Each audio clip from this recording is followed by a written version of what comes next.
This is part 5 in my Illuminati Whistleblower series. So Rob Thorson actually called me the day after Valentine's Day and started telling me about an experience that he had in the cloning centers. And he got a couple of sentences in, and I said, wait a minute. This connects to the thing that we've wanted to tell people for a long time but haven't. Can we just jump over into Skype and record this? And I don't care if it's not really well structured. We'll just get it out. And he said, sure. So that's what this presentation is. It turned out pretty well. And I'm, of course, making disclaimers the entire time. And it's pretty good.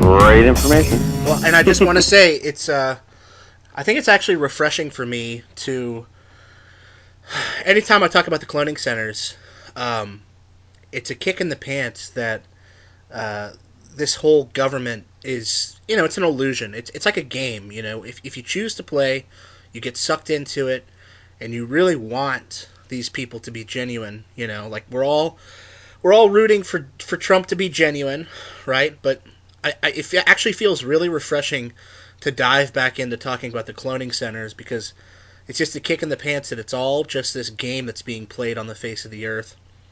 And the hierarchy actually goes a lot deeper. So, with that being said, you want to tell us what yesterday was for you? Oh, well, yesterday was my 2-year sobriety celebration, which is on Valentine's Day. So I was really, really excited about that. But do you want me to go into more about the Valentine's Day? What Valentine's means to my family and myself? How about Valentine's Day? Well, not that, I guess it is significant. It just happens to be a particular day. It's not actually Valentine's Day. It's a particular date. That's why it's more specific. So let's do this. There's no hearts. There's no flowers. There's nothing. And I had spoken to you earlier about this. It happens to be. Yes. It just happens to be the anniversary of when you went cold turkey. And what'd you go cold turkey on?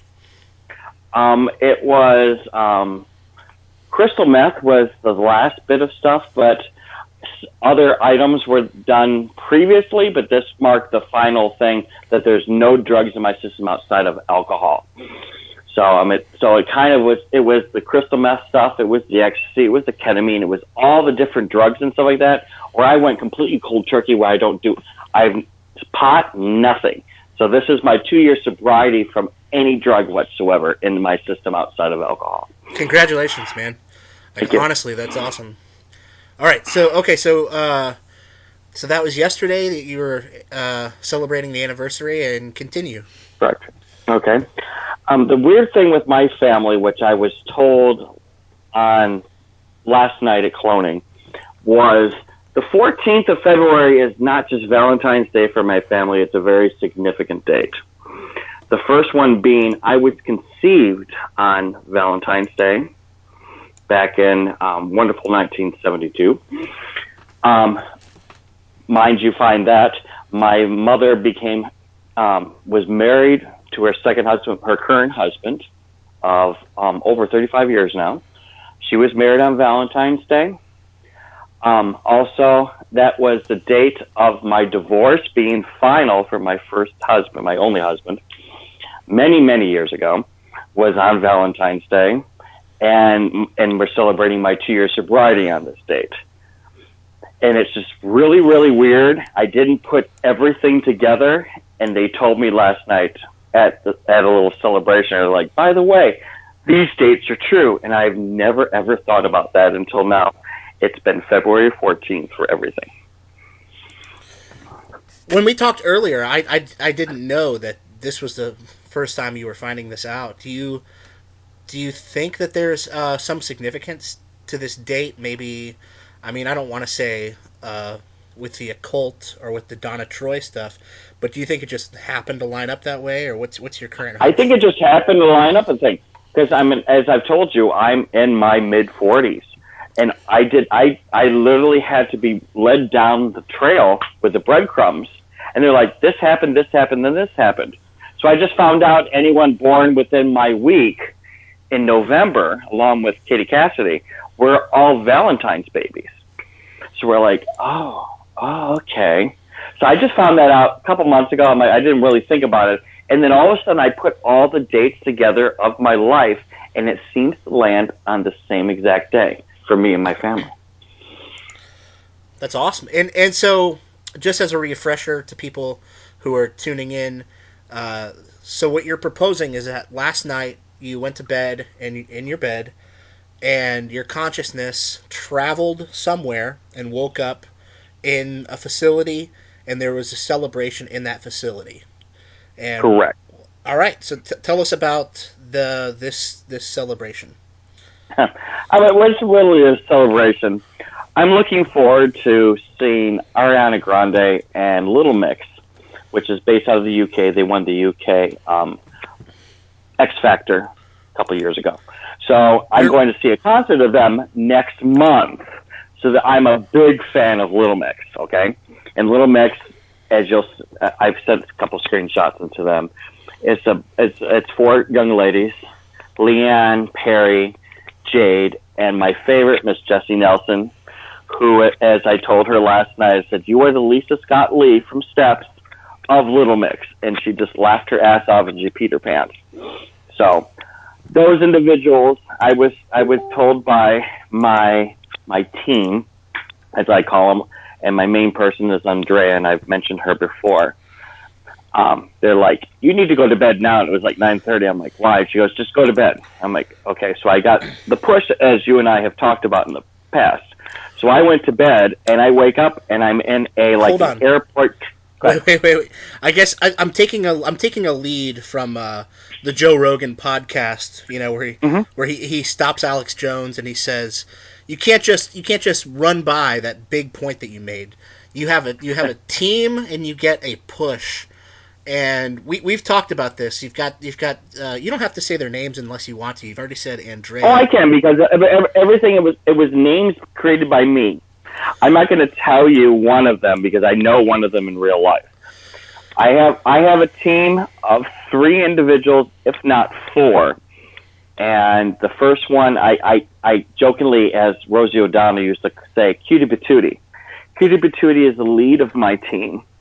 And he is a gentleman who lives about a block and a half away from me. And so I do see him occasionally on that. Andrea is the person who keeps me on schedule, reminds me of things. That's the main contact person I work with the most. Mm-hmm. Well, I get the pushes, I get the giggles, we have conversations and stuff. I call her Andrea based off Devil Wears Prada and Anne Hathaway's character. So I joke that this person keeps me on schedule. Before you mention the third one, you mentioned Cutie Patootie, and I've actually been on the phone with you when you go for a walk where you run into him. So I know that this is a real person. Andrea, on the other hand, you can't verify that this is a real person or that you've met her. And in the past, we've debated whether or not she's actually a part of you, like a split personality or a spirit. Do you still feel the same way?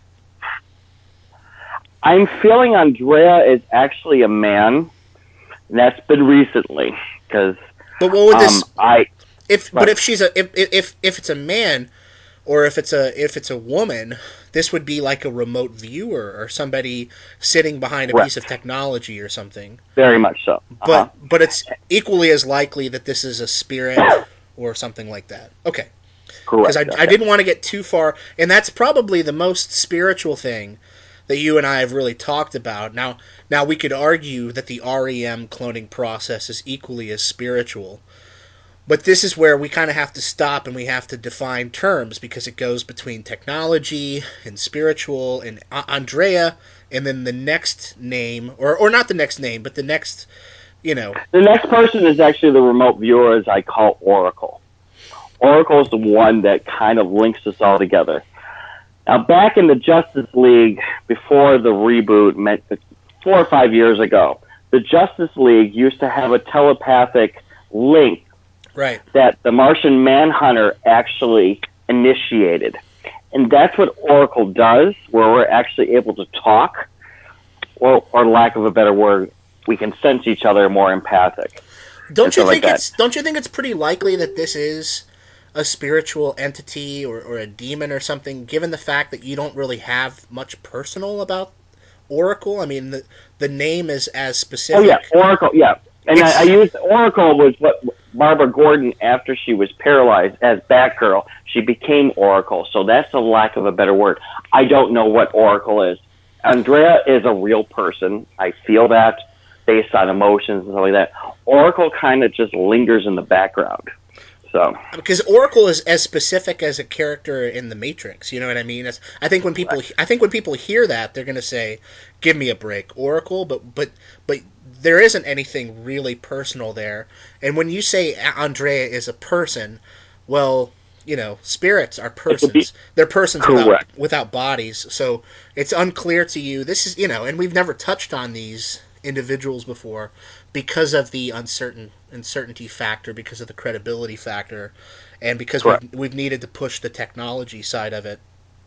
But you know, you've got all this testimony coming out by satanic ritual abuse victims, Simon Parks, non-physical entities, or people using remote viewing. This is kind of like your management team. This is kind of like your day-to-day staff, is how you think of it, right? So yeah, I mean, and people sit there and laugh about it. But I mean, yesterday, Andrea was driving home my regular way, and she goes, "Turn left now." It was a large push enough for me to turn left off my major street. And I'm like, okay, I'll go this way. And I said, what happened? She goes, there was potential for you to be hurt. There's a certain way I have to drive home from work, and they get very upset if I drive down on one side of the street when I'm supposed to be on the right-hand side. It's really weird. And this has been going on for a very long time. Okay. Well, I just wanted to address that because you were about to pass it up. Because that's not what this broadcast is about. But we just kind of have to clarify. If people want to ask questions about that, I think that's fine. I don't think your testimony is unique to that. I think the other aspects of your testimony are more unique than if you focused on Andrea and Oracle. So go on with your story. Sorry I interrupted. Okay. So I went to bed at my time around 10 o'clock. And I woke up and I was like in an airport van, which means that I was in the cloning center, not out in the dirt arena, but I was in some other set because there's no way they would put us in a moving vehicle. Because right now, Little Mix, because they are based out of the UK, they're currently on tour right now. So they're in America, so they're on the same time standards as us. So I was like, okay. So these 4 young ladies and I were sitting there, and I was like going, Perry Edwards, who's kind of like the lead, but I associate with Jessie Nelson, who is on the other side. She was cuddling with me, and I sat there, and I was just like, oh, my God, it's so great to finally meet you guys. And it was kind of like a fan moment for a second there, and then I joked at Jessie Nelson being the Lisa Scott Lee, which is the basically the second vocalist on every song in Steps, my favorite group of all time, and now Little Mix is like right up there with that. And she almost peed her pants. She was laughing so hard. And I told them there's a particular song. It's their slow song called Secret Love Song. And they have 2 versions of it. And every time I hear it, I get really teary-eyed. So they actually sang the song, which part 2, which was the second song of it. They sang that to me, and it was really, really nice. But that particular song, if we want to go down that road, is actually talking about, I have the words right here for you. Here it is. We keep behind closed doors. Every time I see you, I die a little more. Stolen moments that we steal as the curtain falls. It'll never be enough. As you drive me to your house, I can't stop these silent tears from rolling down. You and I both have to hide on the outside, where I can't be yours and you can't be mine. And they pretty much, the chorus is, why can't I hold you in the street? Why can't I kiss you on the dance floor? That's all I wish for. I want to shout it from the rooftops. I wish I could be like that. Why can't it be like that? Because I'm yours. Oh, man, that's cool. Well, no, this is unique because a lot of times we structure what we want to talk about beforehand. You started going into this, and I said, hold on a second, because we've been wanting to talk about when you went dry, and now this is your celebration, 2 years. Mm-hmm. So I said, let's get in Skype and let's talk about it there, which means that we're, it's going to be pretty loose. It's not going to be as structured. It's going to be, I'm not, I'll probably miss a bunch of good opportunities. But the song lyrics, is this like a song that's special to you, or that's just happened to be what they sang? That's what they happen to sing. They have like 6 or 7 really good hits. They are the biggest group since Spice Girls. So they're coming out of the UK that good. Yeah, they're on tour right now with Ariana Grande. So I get to see them next month. Yay! A month from yesterday. So I get to see them, and I'm literally right on the ramp, second seat. I got great tickets, so I'm physically right there, right next to them. So it's kind of cool. Well, just thematically, that song, it ties into themes in your life with you and Colton. Yep. You've talked about how it's really, it's nothing more than like a high school crush, and how it's like, I don't know, if we get too personal, I can just no, that's fine, but that's the truth. Yeah. Well, that's the thing, is it's kind of, I wish I could kiss you on the dance floor. I wish I could do things out in the open. And your whole Clinic Center experience is that they kind of keep you behind a closed door. They meter it out, even your memories. They don't let you know what you've been up to sometimes. And when it comes to you and Colton, you've expressed to me far more than you just being sober. You've had a bit of a dry spell when it comes to sexuality in general. Is that up for grabs to talk about? Mm-hmm. Okay. And and Colton publicly is saying the same exact thing, which is even funnier. Yes, he is. Well, he's publicly saying he has not had a boyfriend. His for his current thing coming up with his friend Trey, I thought for a minute maybe they're boyfriends, and he specifically said, no, we're friends. Well, I want to. So he's also in the same boot too.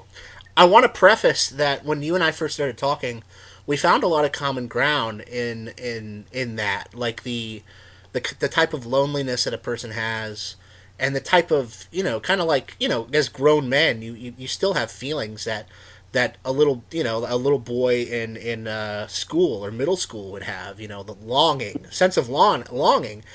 And you revealed to me, even though you were like sexually active in the past, that a lot of times what you really feel like a yearning for, it's not sex at all, but just to hold someone's hand or to kiss them on the cheek, like really innocent stuff. And it is. And my friends laughingly say, "Yeah, you want an 8th grade relationship where you go out on a date, you hold each other's hand, you kiss, and then you go home." Right. And we've even gotten to the point talking of like, well, how do you know you're, if that's all you want, how do you know you're a gay man, and it's like, it's always touched on sort of like, I don't know, like a sense of group identity, or that's what you did in the past, and you feel silly even thinking about being attracted to a woman, like that type of thing. And I found that kind of unique about your case, but I'm sure there's somebody out there that it's a universal truth to a lot of people that they just have these basic desires to to hold somebody's hand or to be wanted, that type of longing. And both of us, just to make it a bit more universal, both of us, we don't really like meaningless relationships. We've tried it, and we're both frustrated with the state of the current world, where that's basically where people are being forced into meaningless, OK Cupid or even Tinder relationships. It's like it's frustrating. It's society is basically forcing us to be single almost. You would be very, very surprised for both men and women how many individuals I've had sex with. It would be, oh my gosh. I mean, it makes adding all the Sex and the City girls together and then triple that. I'm just saying. But no, let me tell you, I was never ever. I was very promiscuous in my past. But how many years ago are we talking about? What decade? 20 years ago. Yeah, 20 years ago. But but I mean but the intimacy, as you know, it's the intimacy. It's the holding the hand, the kissing, the hug, coming over, acknowledging you, taking you out for dinner. Things like that. Right. So that's what I'm looking for now. Yeah. But that's what that song reminds me of. Is just it's actually cutting. It's not talking about sex and hookups. It's talking about the intimacy side of things. So I thought that was kind of cool because that's what you yearn for. And when people hear that you're a gay man and everything, they probably there are people who think that they won't be able to relate to you. But when it comes to what you want, what you're looking for, and how you feel isolated, that kind of thing, the way that society's pushing people.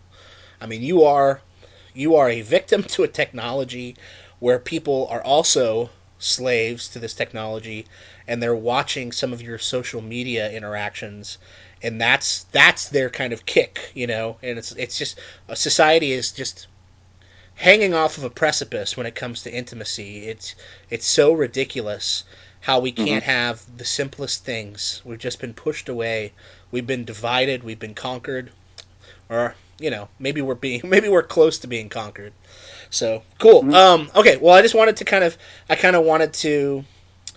of get that out there. And I don't really know much else about Little Nuts. You said that what's her name? Little Mix. Little Mix. MIX. Yeah, Little Mix. Mixed Nuts is what made me think of that. That's funny. I know, and they would laugh about that. I said, look over in Facebook Messenger because we have to go to the next individual in there. Okay. I had another experience coming up. So is it the this guy? It's Nico. It's Nico. Yes. American actor. Nico Tortorella. American actor and model known for his roles in Scream 4. The following. Okay. He's known most for Younger, which is over on TV Land, where this is kind of funny. I don't know why. Once I tell you why, you'll understand. There's a 40-something-year-old woman who is recently divorced, and she's trying to read. The whole premise of the show is that she was a literature major, and she wanted to get into the publish industry. So she pretended like she was 23 years old. So she gets a boyfriend, which is this actor, Nico, and he starts dating a 40-year-old woman. So, and you just see this thing. He's the actor. The character is such a sweet person. He knows the truth. He hides the truth. He lies for her and things like that. He's this thing. Now, the actor in real life is a pansexual, so he kind of floats around and stuff like that. And he's been very chill. And him and I have talked on social media a couple times, which I didn't tell you beforehand. I made jokes and stuff like that, and he's like, ha ha ha, and stuff like that. So it was kind of weird. I had Little Mix, and I was there about an hour, and then I woke up. My dog was sitting next to me, sound asleep, and I said, okay, I go back, and I fell right back in, as we've talked before, where they pulled me back, and then I interacted with him, but he was really out of it. And there was a group of people, and it was more kind of like cute, hello, hello, shake hands, kiss, kiss, hug, hug. There was like 10 people around me, so it wasn't really intimate like it was with the group, with the girl group. So I mean, I've always made a joke every time I watch this series. They just finished season 2. Every time he comes on screen, I scream Nico really loud, and my dog is like, oh, okay. And my friends, when we're watching it together, they're like, oh my god, you're so psycho. I'm like, it's kind of fun.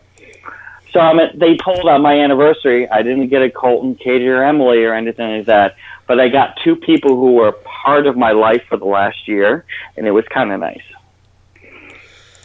So, in other words, you feel that was a kind of matchmaking that was done specifically for you. When they're 2 completely different people from 2 different parts of the world who would never interact socially, or, you know what I'm saying, they would never interact.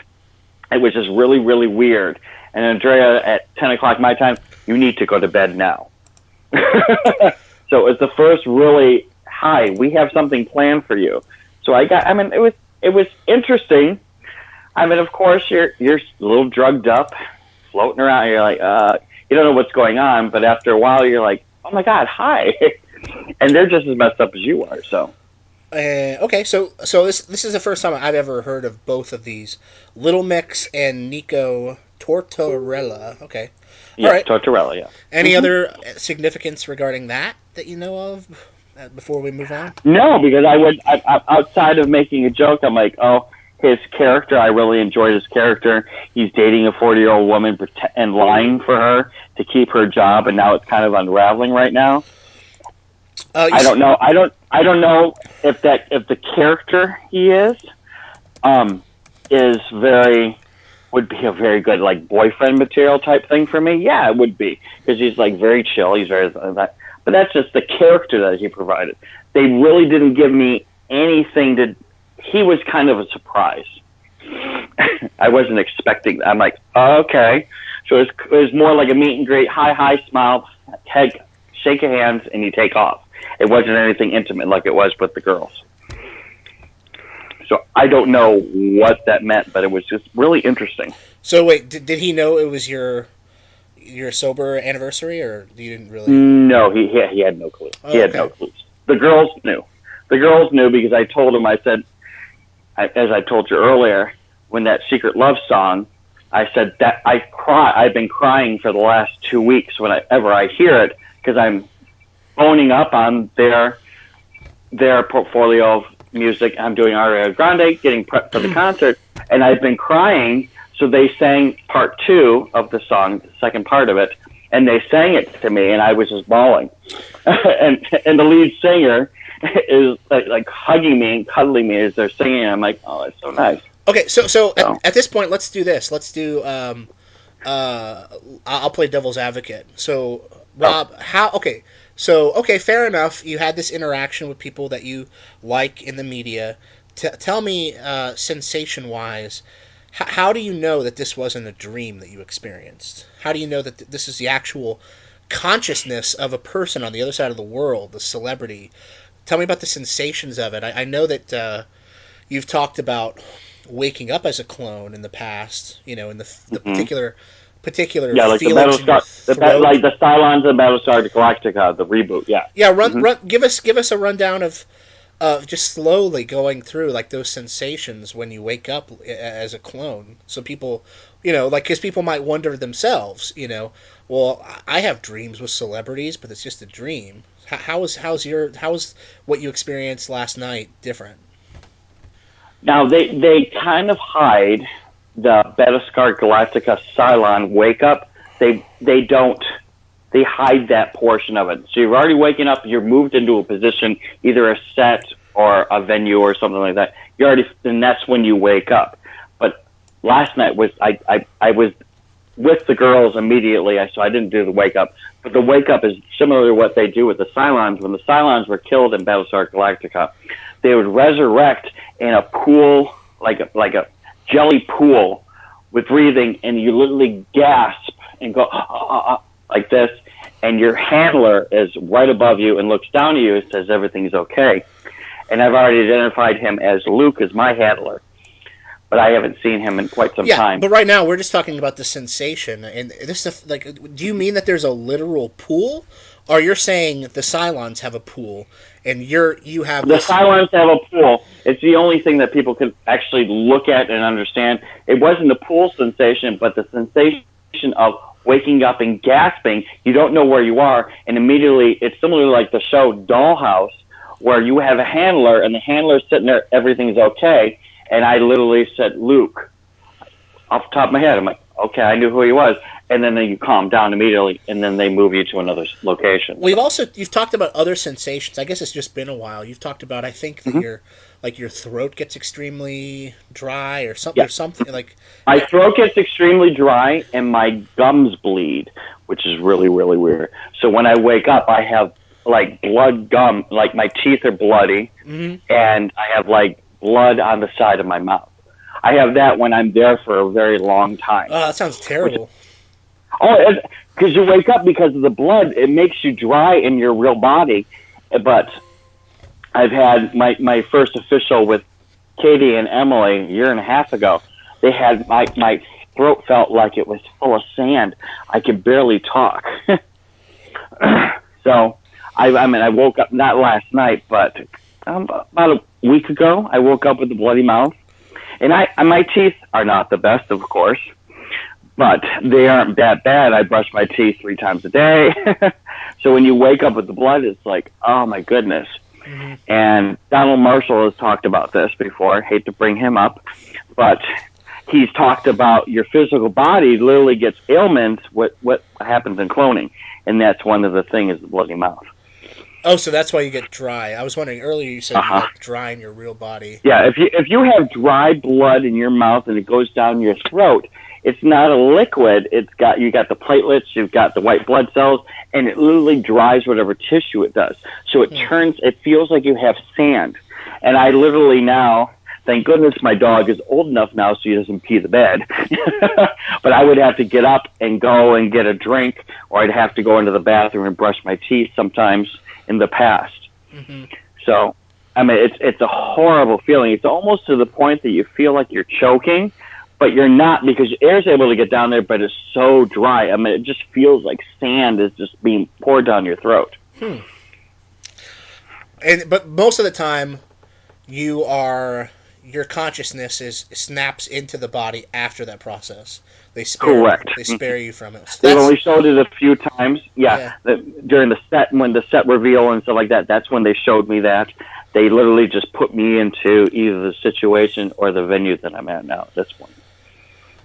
And okay, well, any other sensations before we move on? Like things like like just like when you wake up and you're looking at, say, the arms or hands in front of you, or you feel your face, like those, just the types of things when a person, you go to bed at your home in your bed, and then you wake up in another body. Anything else come to mind just off the top of your head you want to tell people? I mean, I really hate to say this, but I'm not going to share anything. Donald Marshall and I have been talking recently, and he was telling me, because my hair is really, really long at sometimes. And even I discussed this offline, talking about where my hair is soaking wet, and one time it was dark, dark, dark purple with red stripes in it. And they let me look in the mirror. I'm like, what the hell? And Donald literally told me last week that our hair as clones, since we're long-term clones, our hair continues to grow. So our hair can go like past like our chins and stuff like that. And they literally cut it that evening, and that's why it's wet. Because they're literally cutting it if they're going to let you look at yourself. It's really weird. So that was it, because I was like, why is my hair wet? As I'm talking to the girls, I reached up and I touched it, and my hair was wet again. I'm like, why is it wet? But obviously I was in an airport travel van for like 12 people with them, so I wasn't around a mirror or anything like that. But my hair was wet still. It could be from the cloning thing. I don't know what it is, but... Cool. Well, no, it's cool that you and Donald are sharing experiences. Oh yeah, there's an active discussion going on. We're not. You and I talk much more than him and I do, but it's an acknowledgement of what's going on right now with different things for the last, I mean, he's been disclosing for, 4 or 5 years now. Yeah. There's a conversation beginning between him and I. So it's gonna be, what's gonna be cool about that is, Donald he has the most, I think, clarity as far as his memories and as far as seeing the whole hierarchy. I mean, he sees the royals in this arena. He's treated like he's been treated like kind of like royalty in the past. Because it's the prophecy stuff, yeah. Because he sees, because they give him the experiences, they give him his clarity. Most of the memories that you have at cloning are kind of more isolated, tucked away, intimate experiences, like you mentioned with the band Little Mix. So it's going to be cool if you guys start having these conversations where you're kind of figuring out, for you especially, getting like the bigger picture of what you are doing, like if Donald sees you at cloning, or if. But I will say this: him and I mean, he told me the very first evening, and I will tell you, it was February 8th of 2015. He told me, "Do not talk to me here. You talk to me in real life." And when we talked week or so ago, he's like, "I have not seen you since that particular night." And I said, "You and I made a pact. We're not going to do that. So we're talking in real life." And he goes, "I appreciate that." Cool. But he also opened up, if there's people who show interest, it's the original Canada Dry night. He gave me additional information which unlocked more memories, but I don't want to go into that right now. But so people are still not hip to this class system, because the class system involves technology, and that's the fact that I can get my head around it. I have no idea why, just because of my experience with video games in the past. I can basically get it. Donald has been granted more access.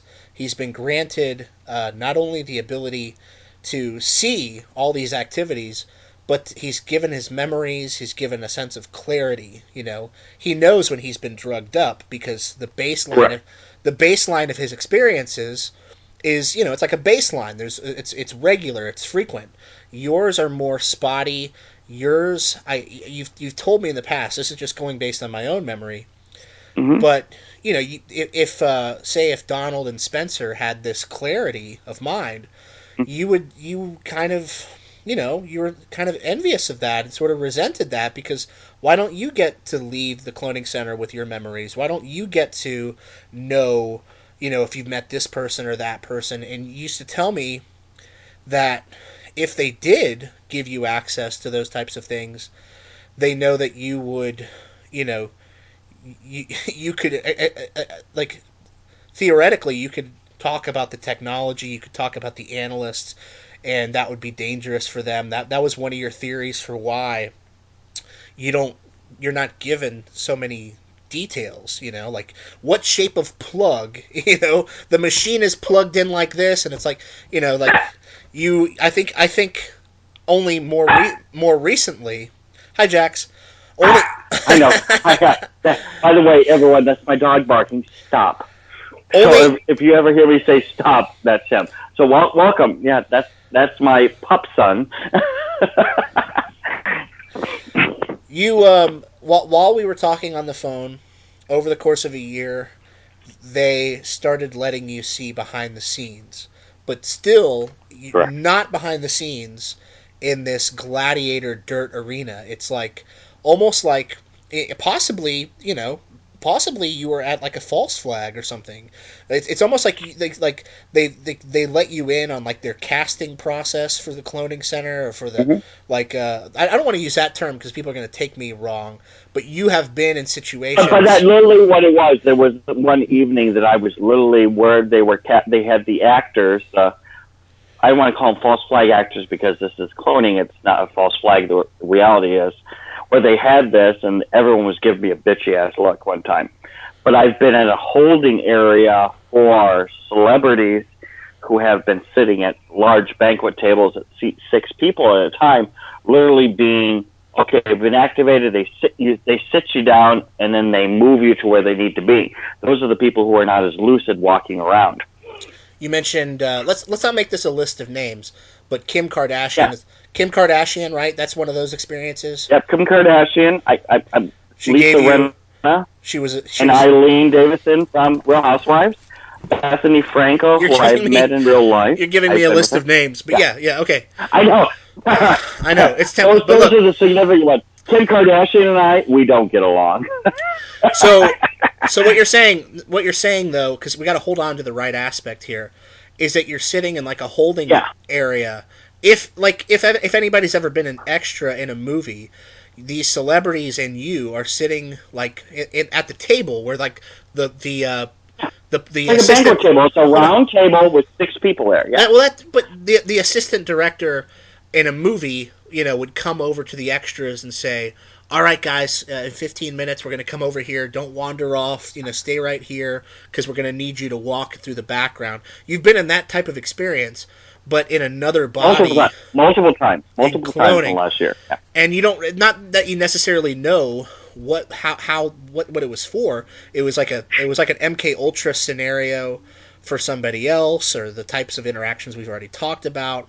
So we're not talking about acting. We're not talking about this is performance art or anything. It's just this weird culture that they let you behind the scenes, where otherwise before, as far as your sense of clarity, they were restricting it even more, to where you would just get the impression that you were in your office or that you were at the store, but really they like restaurants. They like throwing me in restaurants. Right. That's the funny thing. So you've restaurants been and cars. Yeah. Let's stop right there. So you've been in the dining area of the quote unquote restaurant, and more recently they started showing you the kitchen, is what we're saying. Correct. And it's very difficult to really describe what that means and to what purpose, because ultimately for the cloning centers, you and I, we don't have those answers. We want to end the cloning centers. Why they keep doing this with people, why they keep doing these mix and match events. I mean, obviously you got something out of meeting Little Mix last night, so it's pleasant for you, right? Most cloning centers... we jokingly say the word celebration. I mean, it was a milestone. They helped me. And Donald, when I told him, I said, yeah, they cleaned me up, as I've talked about before. And he says, don't take that strength that you did. Don't give them all that power. You did just as much as work as they did, if they did any. Okay. So, I appreciate that. And it was just, it was a celebration for me. Let's talk about that. Let's talk about that, because, like we said, this conversation is it's going to be more loose. There's not as much structure, and we're kind of bouncing. I'm sure people have tons of questions, and we've left them in the dust just based on the technology of somebody who sleeps in their bed and then wakes up in another body. But you don't have access. You might not have access to your hearing. You might not have access to your eyes. You might not have access. Exactly. They can turn off senses completely. Right. So at one crucial time, exactly 2 years ago, is what you're saying, right? Because it was yesterday, the anniversary. Mm-hmm. They took. I mean, here's what you told me previously, and so you'll get to kind of go through it yourself and kind of debate if you think Donald is right, or if you think what you said in the past, or my interpretation of what you said in the past is right. But you said it's as if they flipped a switch somewhere and you just no longer wanted crystal meth. That's what I remember, is that it was almost like a technology, or like a magical, like spiritual event where they just helped you get like that's what I remember. Now maybe mm-hmm. Maybe I don't quite remember just right, but I remember at the time. You nailed it on the head. You nailed it on the head. It literally was when people hit their rock bottom hard, okay? and they go, I can't do this shit no more. And they pick up their self after the thing, and they just look in the mirror and go, I don't want to ever see this again. So yes, it is true. But remember, February 8th of 2015 was when everything was originally revealed to me. So that was over. I reacted, and I did drugs, and I said, I can't do this anymore. And it happened to be on this particular date. So Cool. Well, I personally, I can't speak to this because, I mean, Donald's been through it. I haven't. And he might be right. He probably is right. But I remember at the time thinking, man, they can help you with an addiction, like with an on or off switch. You know what I mean? I was just like, that's but incredible. you look at the recent if you look at the recent MK Ultra breakdowns, I forget what her name is. This girl from the OC. Oh goodness, horribly. I don't know her name. She had a breakdown. She was talking about flat Earth and stuff like that. I sent you some stuff on that, by the way, in Facebook Messenger. Where if they can switch my switch off, imagine what they can do when they turn the switch on again. That's the interesting thing, and I think that Donald and I had that discussion, and he goes, don't give them that power that they can turn on the switch. You did just as much, if not more, work to yourself. Well, yeah. Like, I mean, you've changed drastically while we talked, and when we first started talking, of course, you were never going to put your voice on tape. You were never going to publish your name, and I struggled, with with the idea, like, am I gonna go through with this partnership if it just means that there's this hearsay where I get in front of a camera for 7-minute chunks and say, okay, I talked to a guy, and last night he had an experience with the band Little Mix. Like that's because you're thinking of just your day job, and you're thinking about retribution and stuff, and it's like, and I'm like, well, yeah, okay, people will listen, but they're not going to believe, like, if they have difficulty believing him, there's no way they're going to believe me, like, playing telephone with your information. But we went through a lot before you became more confident to where you decided that you would do something. We talked about using a voice changer. I was trying to figure out a way. Yeah. Oh, I remember that. Remember, you were using a cup with the microphone. You were trying, and I did want to formally say, thank you for putting up with me. And trying to create these DIY voice changers. Remember, I think we talked about the voice changer for like 2 freaking weeks, too. Well, I was like, oh my God, this is going to sound really bad. You're going to sound like Cobra for over on, for the disclosure with the David Wilk folks. But FYI, the guy who's Cobra, you can actually see that individual, and I really hate saying this, but it's true. In a previous Carrie Cassidy, several years earlier, if you look at the voices, you can tell who Cobra is. The whole voice changer thing, I knew it was going to be. I was so precious that you actually you actually were working and looking. You and I were looking on Amazon. That was so funny. Yeah, well, I'll just go through my experience with that real quick. Because at that time, it doesn't matter. You could have given me all the testimony in the world. You could have given me, a whole Trapper Keeper full of disclosure. And it's like, without your voice or without your face, it's not going to mean anything. I mean, it'll mean something, but for people to believe that you actually had an experience, they need to hear that you had an experience. It's nothing for me to say it. So even when I was trying to scrape a voice changer together, I was thinking, what are people gonna think? I mean, I've got like a Coke can, and I've got a paper cup. No, I had a foam cup and like a aluminum can. Yeah, you had a foam cup. You were talking about that. Hold on. And I was experimenting with different. I was like, I can change the wavelength of a voice, right? Because I can make the voice more tinny, and then if I insulate it, surely it'll change some quality of the voice. And what we found ultimately was, no, you can play with wood, you can play with glass, you can play with metal. the voice, a person's voice has so many unique characteristics. It doesn't matter if you make it more tinny or if it has reverb, it's you, you know. So I was like, I'm gonna have to find some sophisticated piece of software. And what the hell am I doing? You know, like what? I've got an Illuminati whistleblower, and we're trying to alter his voice. I was like, and that's, you know, probably around the time people started asking me like, hey, what happened to that guy? You had this guy, and I'm just like, I don't know. Don't ask me.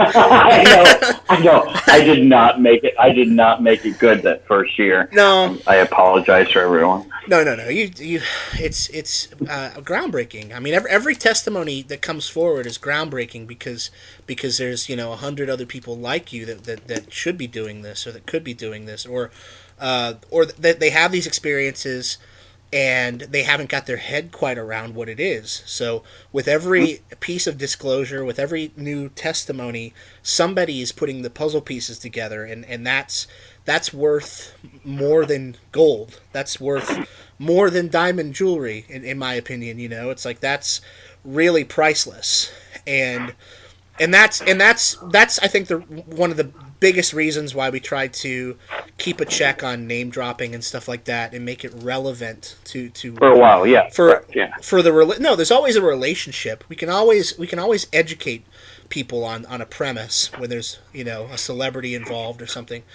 So this is the hardest one to talk about because there are people who do not, under any circumstances, believe in aliens. There are people who believe that aliens are demons. There are people who believe that aliens are underground species of, you know, primordial beings. That's pretty much what I believe. There are people, but it's the main group of people I'm worried about with this next part of disclosure are the people who say everything about aliens is a deception. They don't exist. And I've never seen an alien. I've seen UFOs, right? I've seen like what I would describe as like interdimensional things. I wouldn't say that they came from outer space. I don't believe in outer space. But you had an encounter with something, and you don't know what it is, right? In fact, all you saw was arms, right? So you don't even know. Yeah. It could have been. No. I felt an arm. I did not. Where'd you an arm? You did That's not. the funny thing. You felt an arm. You did not see an arm. Okay. That was on February 8th of 2015. You're breaking up. I don't know if we're losing your headset or what. Hello? All right, we might have to resume this later because I think your battery is going out. All right, I'll call you right back. Oh, that was a cliffhanger, and but seriously, this is probably the one part of your disclosure that I knew eventually we would tell people about it, but we've, you know, if you and I had parted ways, right? I would have had to have sifted through your story to find the most salient things to talk about. I would not have chosen this story. And it's because of what people expect, how they expect to be deceived. It's how they expect the ball to go, how they expect it to travel.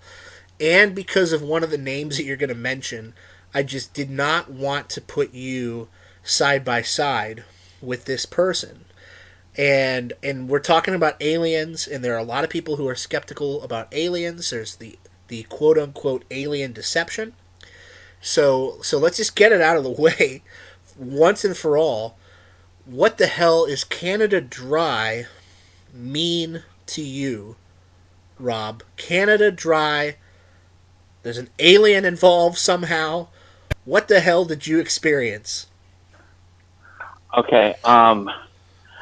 My first waking moment on February 8th, 2015, which is going to be, everyone's going to write that down. was my first really conscious cloning experience, and obviously I've been there for quite some time before that. And they placed me in a Walmart, similar like a produce area. And so it was like a feeding area where people could grab food and things like that. And they wheeled me up to a 6 foot by 6 foot shelving unit of Canadian dry ginger ale. And it's a very significant thing for two reasons. First of all, the packaging. It's green, red, and gold. It is a gorgeous packaging. It's been around forever. Okay? It's the leading ginger ale outside of Verner's in the world. But can you imagine a 6 by 6 foot shelving unit, like an end cap at like a Target or a Walgreens of that? And they freeze you, and all of a sudden, you feel these arms come around you, and you know it's not human.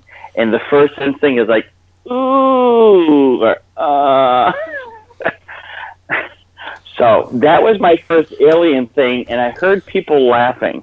And I think I've told you this. I don't want to throw one more name out, but no. Stop. Well, you didn't stop. Okay, good. You said the name, but look, we're going step by step. All right, and yeah. We're going through this. Okay. I guess because that was a lot of good details. That was great. So they freeze you. You don't mean cryogenically frozen. You don't mean cold. No.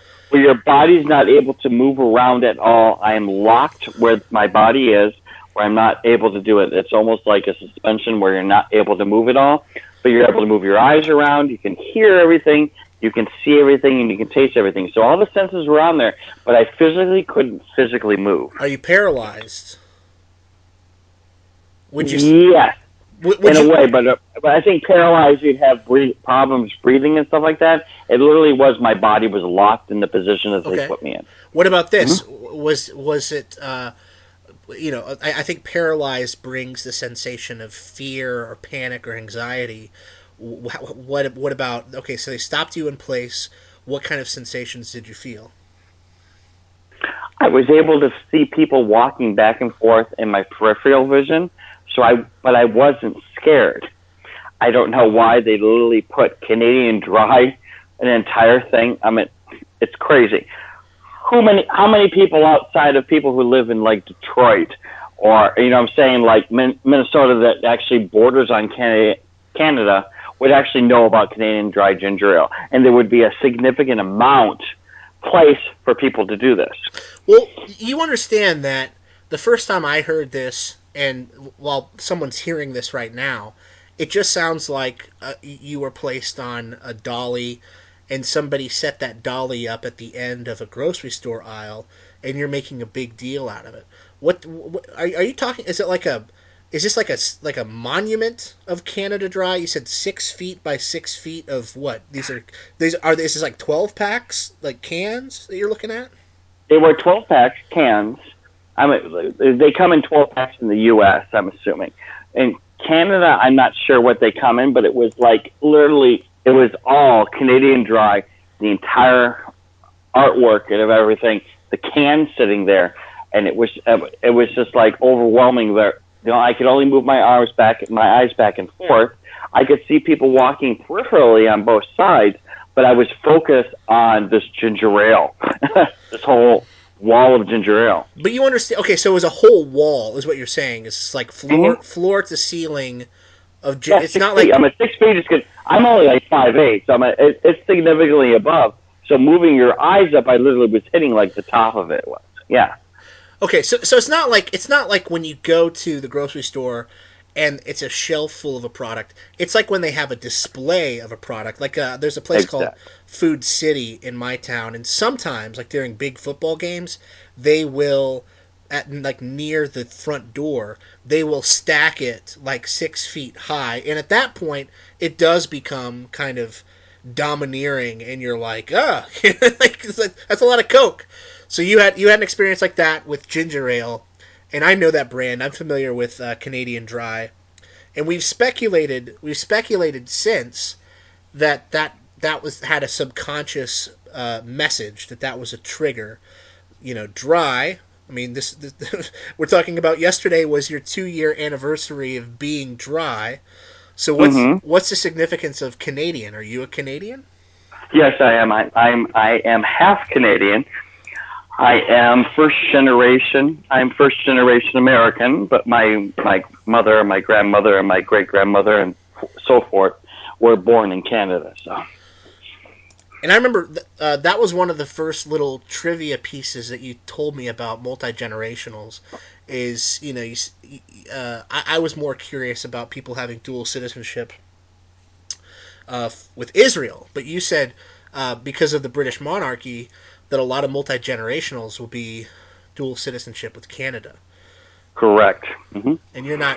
I mean, you don't Who know. are involved in all this because of the which is quite interesting. I found this out, and I'm going to throw this at you. Where they shoot the CW shows, all the DC comics, so it's Arrow, DC Legends of DC Legends, Flash, and Supergirl, is in Vancouver, in Canada. They're supposedly saying, and there was another individual, I don't want to name him by name at this point, but he was like, yeah, the state park that's right off of Vancouver is supposedly where the cloning center is for Canada. Oh, interesting. Yeah, that's what people. Where's the cloning center? Where's the cloning center? It's like I'm talking to people. They're witnesses. Yes, they're at the cloning center, but they're not getting in a car. They're not driving up to a guard booth. They're not going through a gate or an elevator. It's supposedly inside that state park that's in Vancouver. I mean, it's a significant amount of land space. Is this the that's one where it's supposed to be? We're saying we're thinking the one that's like 5 hours or however many hours away from the Picton Farms. That's what you're. Yeah, correct. It's the same exact thing. Yep.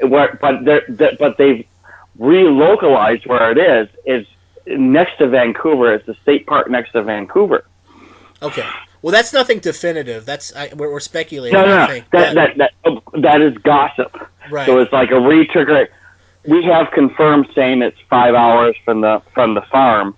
Okay, but if you look at it, it would be 5 hours. So it's kind of interesting with that. Yeah. But that's more gossip. That's why I don't want to say this individual's name who disclosed that. But I started doing the logistics with Google Maps, and it kind of landed in that area. So it's quite interesting. Well, definitely follow up with that guy, because that would be, if we were able to actually pinpoint it, we're one step closer to trying to petition to shut it down. We have a new government and everything, and I highly doubt that that's one of their goals, but we can definitely petition them about it. We can petition the new attorney general, if he's about anti-corruption, stop human cloning, But okay, so let's talk about the two aspects that I've been avoiding for over a year, but it's part of your personal story, and it's your 2-year anniversary, and I think I owe it to you to get the most unbelievable aspects of your testimony out. You're currently like on a gurney or a dolly or something. You're frozen in place. You're staring at this wall of Canadian Dry, which is a trigger that's helping you as a Canadian go sober to go dry from crystal meth. And you've got these arms wrapped around you. I remember you telling me that there was actually a kind of a warm sensation to it, or you got the impression that it was loving. It might not have come. Correct. It might not have come across to you like there might have been an icky, but this thing was trying to tell you. It was trying to give you emotional support or something. It was showing that it wasn't an alien entity that you see when you watch like Torchwood and you watch like Arrival and you watch all these different movies and aliens and stuff like that. It was a loving embrace, that there was emotions involved, which is very, I'm at 180 degrees from what you see with these horrible, like alien creature features. Okay, so you got that going on, and you never get to turn around and see what that being was. Yeah. Correct. They wouldn't let me see it. Yeah. Okay, and What else? What else is in the area while you're having this experience? I'm sorry, I'm laughing. I'm sorry that I'm hesitating. Everyone needs to realize, and once again, we're laughing amongst each other because we've talked about this for like over a year now, and we had a recording of this, and we've never distributed it, so we're kind of rehashing again. So he kind of already knows the answers at this point. You want to tell me who this individual is, or no? You got it out already. You kind of said it. I'm laughing I said because the first name, yeah. I'm laughing because this is like one of the most, for some people it's one of the most hated individuals.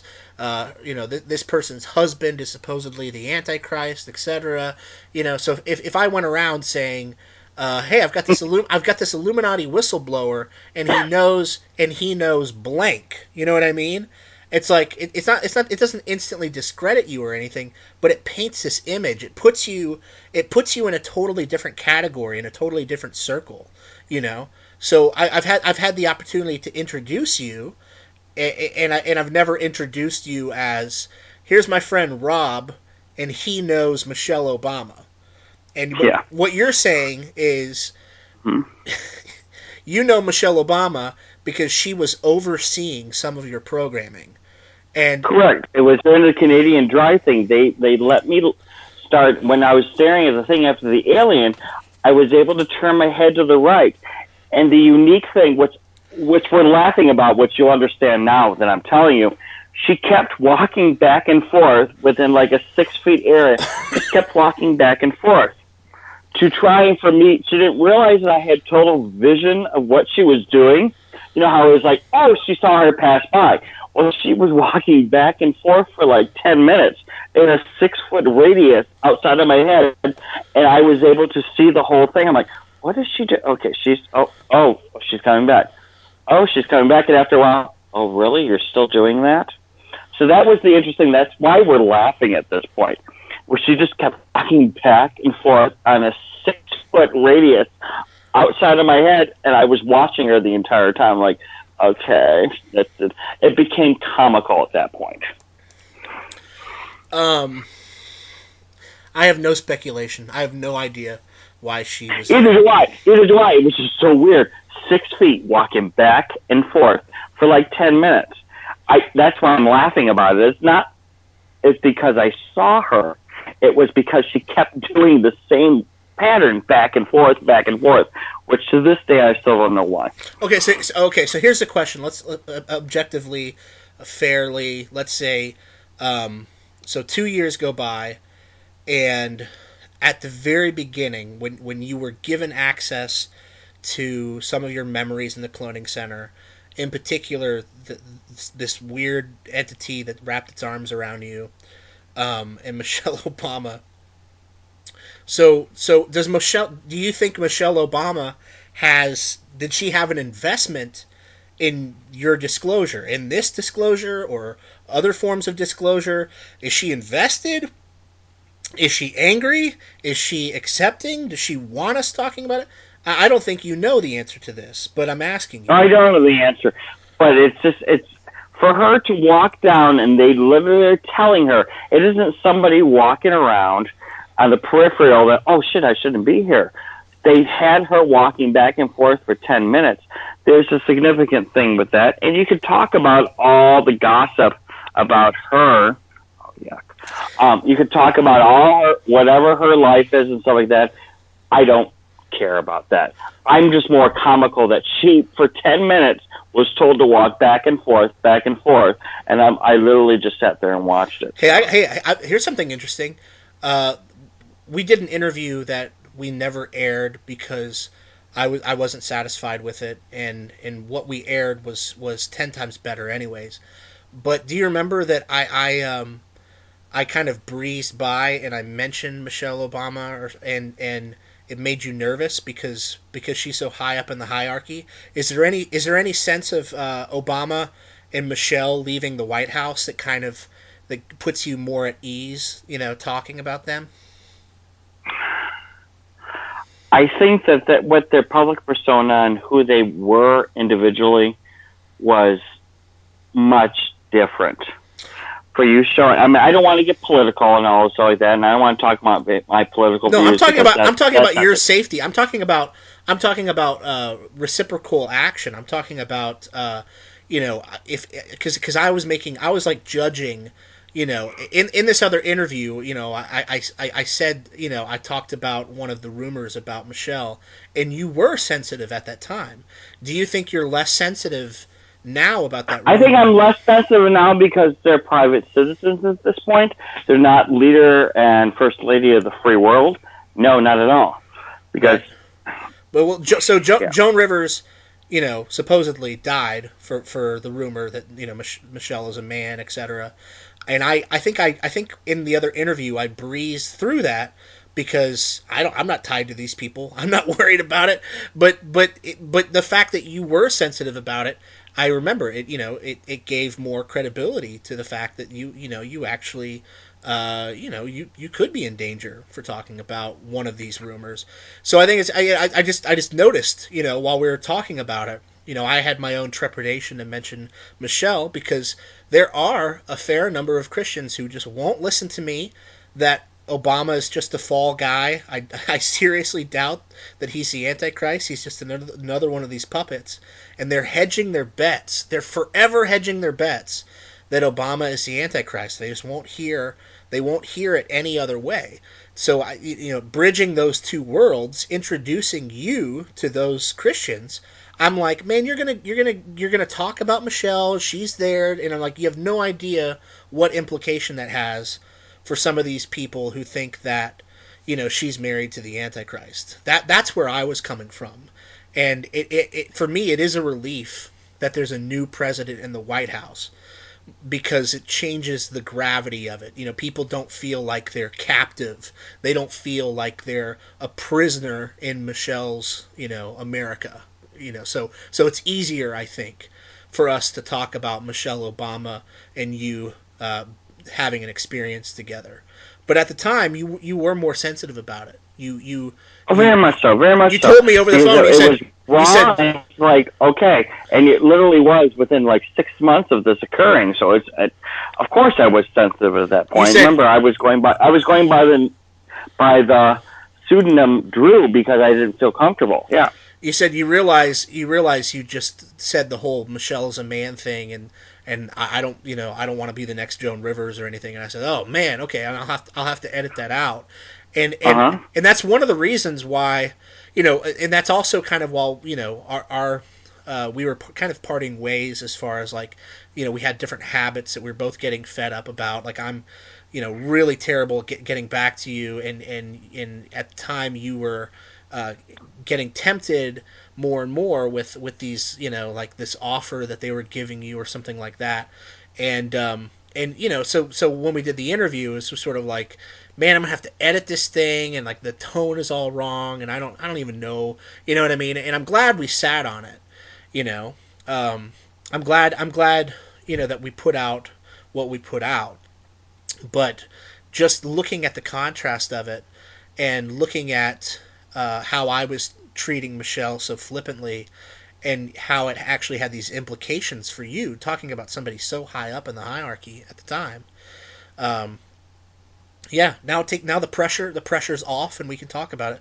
Michelle Obama pacing back and forth next to this Canadian Dry wall of ginger ale, and an alien with its arms around you, and we think it's that was sort of like, for some reason you're the guy.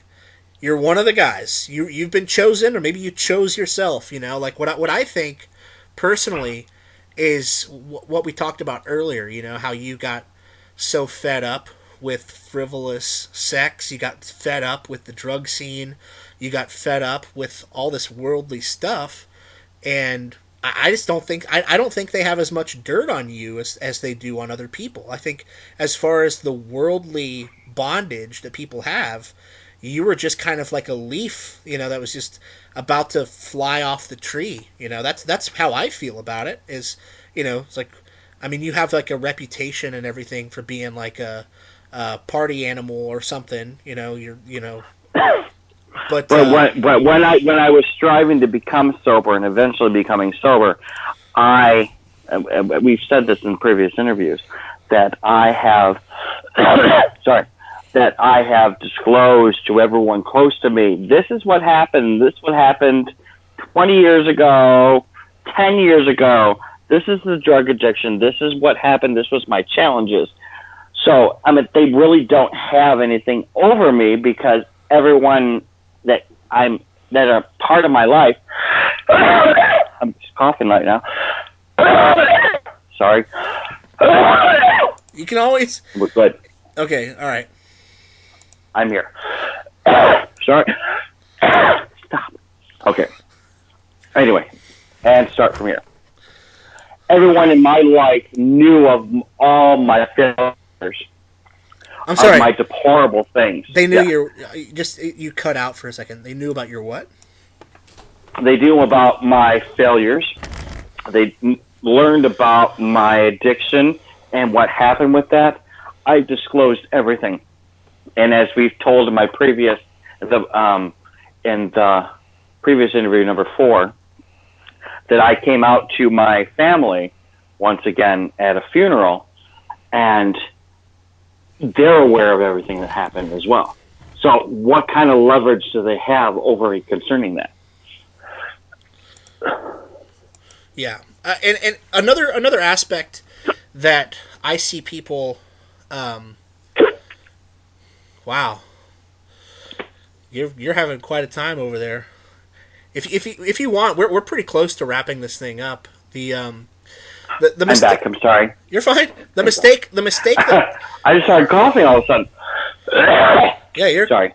Yeah, it's probably like a spiritual attack. Honestly, so people are always trying to get their head around why things are being disclosed. They get their head around, like, oh, I've figured it out, and I know me, okay? I know that I trust me. I know my story. I can't imagine anybody listening to me and then them saying, oh, I fully trust this guy. But I trust me. So as far as me, I'm a good gauge for me. But when it comes to people trying to figure out what's being disclosed and why it's being disclosed, what they don't know about the occultists and this circle of people who are into this dark magic and dark prophecy stuff is that Alice Bailey and Helena Blavatsky and those types of people, they came up with a plan a long time ago, and I think it actually came from the demonic realm, called externalization of the hierarchy. And what that is that all the dark secrets of occult magic, of the demons, it was only going to be a secret for however long. And at some point, those secrets were going to come out in the open. Now, if a person just stops and thinks about the types of videos that their friends are watching on YouTube, the occultists, because of Pizzagate, the occultists are teaching you all of this stuff that is exactly what the demons want you to learn. Like you and others love, Gamatria, and I like every once in a while. Actually, you haven't talked about it in a while, but every once in a while, I'll look up something in Gamatria, but I'm extremely careful about numerology and anything like that, because I think it's like a fire. If you get too close... I've been told by people, and one of them was Spencer, when you start doing that type of coding, it literally becomes a rabbit hole upon itself, and it actually is almost an AI experience, and you literally keep being dragged deeper and deeper and deeper in. Of course, that's what it is. They're talking about with they're talking like with the Ouija board.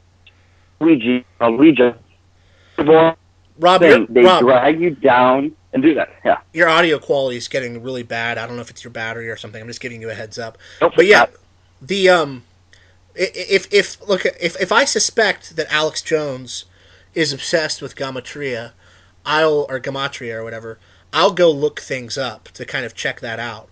But I never say, oh, to figure out this paragraph, I have to take every word and do the numerology on it. That's what the occultists do. You're not going to beat the occultists by playing their game, because what you're doing is you're overwriting yourself. You're giving it over to the demons. God is very right-brained. God is the most right-brained entity in the world. The demons are very left-brained. They pick everything apart. Everything's, they can't just take a paragraph for its meaning. They have to break it down into sentences and then into words and then into morphemes and then into syllables and then into, they're always breaking things down into characters and symbols. And I'm extremely right-brained, and I'm more about the meaning behind things, and that's I think that's why we've been able to kind of walk through your Pavlov conditioning together, because I'm always searching for a bigger picture, but look, this does help them with the externalization of the hierarchy, because we're taking the hierarchy of the cloning centers and we're putting it out on the surface of the earth. We're saying there are people in an underground bunker somewhere who are having these experiences. So it helps somebody. I don't know who, but it's helping somebody externalize that. I don't think it's going to be any good for the Queen of England. I don't think it's going to be any good for Angela Merkel, but maybe for the fallen angels or something, maybe for that being that gave you a hug. Maybe this is exactly what they want. But how the hell are we supposed to know? If we're it's like I just want to know: does this technology exist? Are these experiences real? And I've been given every indication that these experiences exist, and that you are experiencing a very real phenomenon. Did I lose you? All right. Well, that might be the end of our broadcast. Let me see if you sent me a message. I'm back. I'm back. Oh, okay. I'm back. I'm sorry. You're good. It took me a second. I was like, why isn't this working? So we're having problems in the last 20 minutes. That's fine. We'll just wrap up. I think talking about the externalization of the hierarchy, it's important because people, they can't. I mean, I look at what type of disclosure I've gotten away with over the past year, and I can't believe it. And I have the we talk about being able to disassociate. Like, let's say somebody does something in the cloning centers, and then they wake up in their normal body. You would disassociate from that experience. I have a thing where I disassociate my past success. I'm focused. I'm focused on the next goal. I focus on, I've got to expose Alex Jones. I've got to expose Alex Jones. Got to expose Alex Jones. And then I'll go back and I'll watch previous videos, and I'm like, I can't believe what I've gotten away with. I cannot believe, just busting up somebody's flat Earth party. Somebody who's trying to deceive people towards all this occult magic stuff. Like, I can't believe how much of it. You know, like, I wish there was more I could do for Pizzagate, but people are they're getting deceived into all this kind of occult magic and stuff. And the bait, Sure, yeah. they're dangling children out there, and they're saying, you want to stop pedophilia, don't you? You want to catch all these perverts. Well, first you have to learn, you have to learn blood over intent, and you have to learn gamatria, you have to learn this, it's like pretty soon these people are going to be like going into a forest and doing, Masonic rituals. And how did this whole thing start? Oh, because they thought pedophilia was wrong. It just doesn't make any sense to me. And I just can't access that person. I can't reach out to that person, and because I try my hardest. So we are probably giving somebody exactly what they want. I don't know about Michelle Obama. I don't know about the alien that gave you the hug. For all we know, these are the employees in the theme park. This is how Earth works. Is while somebody's in an underground cloning facility, there's employees of the theme park. This is Westworld. Rob, you're a visitor in Westworld. I'm a visitor in Westworld, and these are the inner workings of the park for all I know. But it Very much so. certainly sounds like a real experience that you had, and it's a 2-year anniversary. So crystal meth. What is there anything? I don't want to to embarrass you or anything, but is there anything specific about that addiction? About when you hit rock bottom or No, anything? I don't. No, I don't want to talk about that. Okay, fair enough. Fair enough. So I do congratulate you, and it's probably better to look towards the future and towards staying dry and patting yourself on the back for being part of disclosure and having the confidence from week to week to come further along. I'm sure there are weeks where you were kind of panicking or concerned, that there would be retribution and stuff. So Very much so. Yeah, I agree. Yeah. cool. Do you have any goals with disclosure? Do you have any goals with how you get the word out about the cloning centers or aspects about the cloning centers?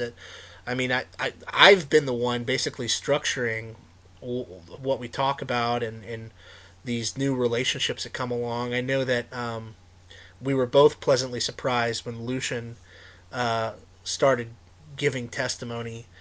But is there anything else that you're hoping that we get to cover or that you get to cover eventually on your own or anything? I would like to talk to other individuals and kind of cement our experiences together. And there's different individuals involved. I don't want to say specifically what their names are, but they're going forward and stuff like that. Where now everyone's seeing how you and I interact and what our disclosure is and our presentations and stuff like that. Other individuals want to be jumping on board with that, but they need to be adding something more to the conversation versus just reiterating what I'm saying over and over again, or people who have their own agenda.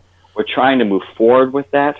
Mm-hmm. And with my conversations with Donald Marshall himself, him and I are slowly rebuilding what it was in the beginning to what it is now, where we're having hopefully more and more conversations about different things and what he wants.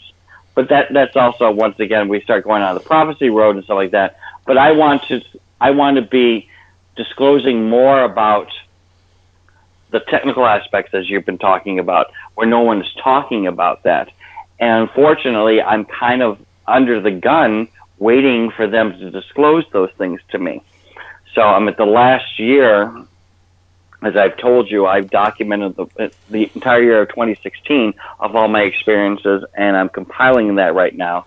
And I've given you a taste of that. So if people are interested in doing something like that, I literally can go through an entire year, the last year concerning that. Oh, but that's yeah. also showing interest on there, where I can talk about technical things. I can talk about celebrity. I can talk about impacts in my life. I can talk about different things like that. But to disclose that, I need to show that there's some interest in that.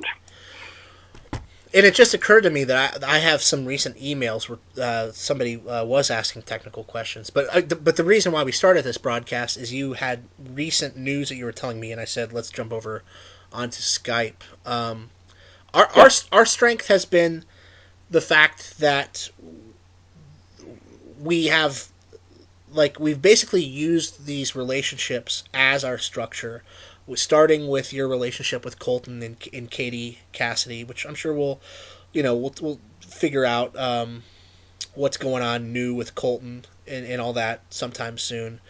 And then we discovered Lucian just along the trail, and for all I know, he'll start talking to me, start talking to you. I don't know.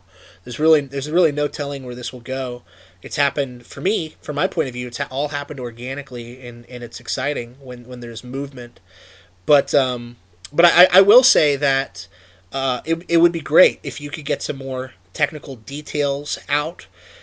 Your strength compared to, say, Donald has been these human relationships, and it'd be great to see your testimony become more well rounded with details. Donald has a lot of lists. You don't have too many lists. I don't think you really need lists, but tactile details, is I think what a lot of people are really looking for, to get their head around. What is the machine? What does the cloning machine look like? How do we stop it? Is there like a plug? My friend Robin has a background in radar and radios and stuff, and she was sending me links about a Faraday cage that this couple put around their bed, and um, she said, I think the signal that they're using has to be between these bands of frequency, and if they can keep a cell phone signal from coming through their Faraday cage, I don't see why this couldn't interrupt the REM cloning process. And I said, "Oh, that's really interesting. We need to do a presentation about that sometime, or at least talk about it briefly." And I think that would be a nice place to just kind of just bounce it around, because if there are people out there who are listening and they're realizing that they have more in common with you than they realize, that I would guess that would be where personally I would take it, is how do I stop them from taking my soul out of my body and putting it into a clone. Mm-hmm. So those types of things would be great. Just little thoughts that come up like that. Like how could they use this technology to fake what do you call it, an alien abduction, that type of thing. Just little lists and details and stuff, because once you get your head around this technology, I mean, they can really manipulate people in thousands of different ways, and I think they are. So thanks again for getting your testimony out there, and I do want to thank you listening at home for listening about this unbelievable situation where Rob was hugged by an alien while Michelle Obama was walking around, and I certainly, I'm on board. I believe it. Everything that I've heard about Michelle, it's not exactly your typical Midwest couple. It's not exactly like the stories that I hear about them going to church in Chicago, singing with the choir. Yeah. Sure. I mean, I've seen Yeah, Barack, talking to Jimmy Kimmel about when are you going to introduce us to the aliens. Did you ever see that? Yeah, I did very much so. Yeah. So it's consistent with that stuff. So I don't see why not. But all right, man. Anything else? Any last thoughts? Nope.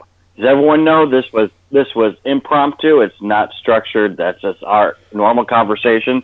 And this is number 5, Jesse. Number 5. Happy Valentine's Day, and I know, exactly. happy Valen anniversary. Happy anniversary. Yes. Yes. Significant life day. Yeah.